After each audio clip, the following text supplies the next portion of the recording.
So we decided to go back to church after about 5 months of not having church. Coronavirus! And everybody thinks I'm crazy. My name is Melissa, and this is the Couch Mom Club.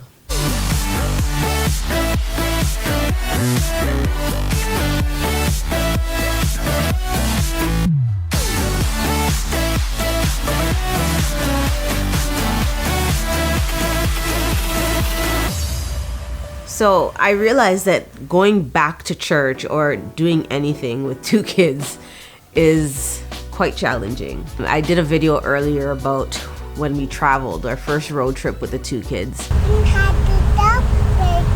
And it takes a long time to even get out of the door. No matter what you're doing, if you're going to the grocery store or if you are going for a walk, if you are going to church like we just recently did, it is a whole dance, like a whole song and dance just getting out of the house. I think even after you're ready, you're dressed, everything is done. The actual walking out of the door with all the children, all of their stuff, all of your stuff and everything you need is 45 minutes just to walk out of the door. And 9 times out of 10, even after you've walked through the door, you have to come back in because you forgot 7 things. I think my dog thinks I'm crazy because I'm back and forth.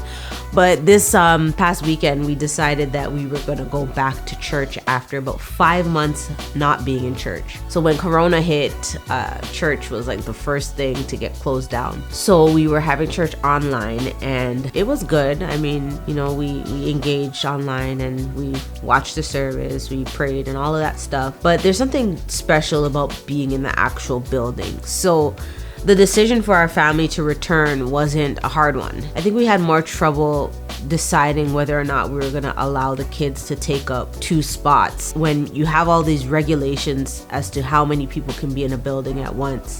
We thought, should they come? It wasn't so much would they be safe, because I think our faith is well turned up, so we're not really worried about that per se. We are more worried about others.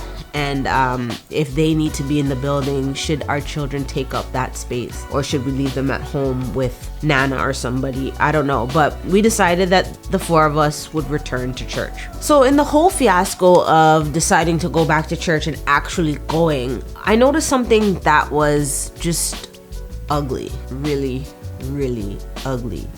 And it's the amount of mom shaming that happens. Why are we doing this? So many people have so many opinions and they're just putting down moms. As if it's not hard enough doing life with small children.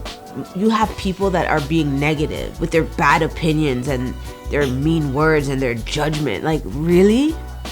Really? Cut it out. Just cut it out. It's ridiculous. It's actually crazy to think that somebody would be so mean, so judgmental, so negative to a mom who they have no idea what it took for her to draw a certain conclusion or to decide on a certain thing. I see it when moms are deciding to bring their kids out for a walk. I see it, I've seen it, I've felt it, and I've experienced it when I've taken my kids to Walmart.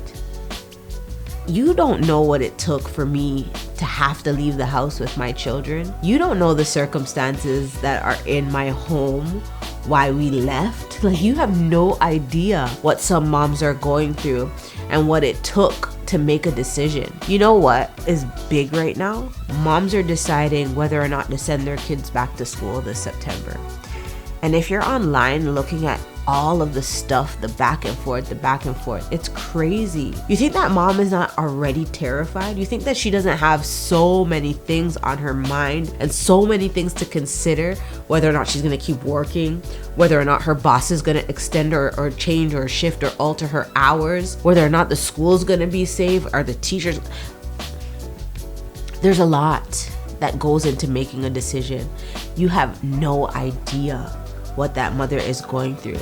You're gonna guilt her to feel like she made the wrong decision instead of just supporting whatever decision that she, it's her kids.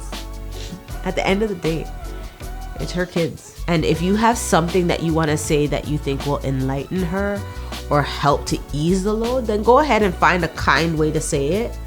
Otherwise, shut up. Is that okay to say? Can I say that? Yeah, shut up. Just be quiet. Because you don't know. You have no idea. And I know this video is sounding very much like a rant, but that's because it is. We moms have a duty to support each other. We women have a duty to support each other. Like this, I'm getting heated and I know it's late. Like I don't normally film at this time, and I might have had this coffee a little bit faster than I normally drink my coffee, and so I'm a little bit, but I'm really annoyed at all of the judgment, at all of the shaming that is happening. Stop it. Seriously, stop. We need to do better. We need to do better because we have to stick together, and there's bigger fish to fry. Like, I mean, think about it. We're just coming out of a pandemic. We are all stressed. We are all trying to figure out what we're going to do, what this new normal looks like. We are all trying to figure this thing out. And moms, especially of smaller children, really don't need the extra drama and the extra baggage and the extra stuff that we put on her because we're so judgmental. I mean, before I had kids, I was the perfect mom too. I knew all the things that I would do, and I knew all the things that I would never do. And I used to say, when I have kids, they're gonna be like this, and when I'm a mom, I'm never gonna do this. But all of that went out the window the very first day that I laid eyes on my son. And I realized that we didn't know what we were talking about then, and right now we don't even know what we're talking about now. Like, I mean, I have my children, and every day we're just praying and moving forward and just hoping that we're doing the right thing. And then when we make a decision and realize that it's the wrong decision, we have to go back and correct it and just go back and learn from our mistakes. I mean, we don't have all the answers for our own children. What makes you think that we have the answers to raise somebody else's children? Okay, guys, I have so much things that I should be doing right now instead of ranting to you like this, but just let's do better. Let's do better in the future to support each other and to be more empathetic, because you really don't know what it takes to make a single decision concerning your kids. And I say that from experience. So it is what it is. And I know that I could talk to you like this because, we're all a part of the same club. Club members only. We get it. And if you're not a part of the club, join the club. Press the subscribe button and click that bell so that you're notified when I post new videos. And also, you need to follow me on Twitter and on Instagram, because Instagram is where it's at. And I'll see you in the next video. Last chance. You want to be a sass queen? You be a sass queen. Anybody can be a sass queen. Now flip that hair, girl.